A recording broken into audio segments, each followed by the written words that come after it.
Hey guys, আসসালামু আলাইকুম। এটা হচ্ছে আমাদের দস্তামারা গ্রাম, আর আমি এই গ্রামের ছোট্ট একটা ব্লগার। সো আজকে আমি আপনাদেরকে দেখাবো আমাদের এলাকার সুন্দর সুন্দর নেচার। সত্যি বলতে গাইস, এখানকার প্রকৃতি দেখতে অনেক সুন্দর। তো প্রথমেই চলুন নদী দেখতে যাই। তো আমরা এখন চলে এসেছি বাঁধের রাস্তায়। আর গাইস, রাস্তার ধারে এই খেজুর গাছগুলোকে দেখুন। গাছে ঝুলে থাকা কমলা রঙের খেজুরগুলো দেখতে সত্যি আউটস্ট্যান্ডিং লাগছে।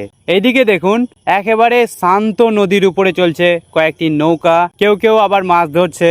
নদীর পাশে রয়েছে সবুজ গাছপালা আর চাষের জমি। হ্যাঁ গাইস, এখানকার প্রাকৃতিক দৃশ্যটা যেদিকে তাকাই না কেন সবুজ আর সবুজ। সো এখন আমরা চলে যাচ্ছি আমাদের পদ্মা নদীর পাড়ে, যাকে আমরা ভালোবেসে ছোটখাটো দীঘা বলি। সো এখানে দেখুন, মাটির রাস্তা দিয়ে কত গরু ভেড়া আসছে। তারা এই সুন্দর প্রকৃতির সাথে মজা নিয়ে ঘুরে বেরিয়ে ঘাস খেয়ে এখন বাড়ি যাচ্ছে।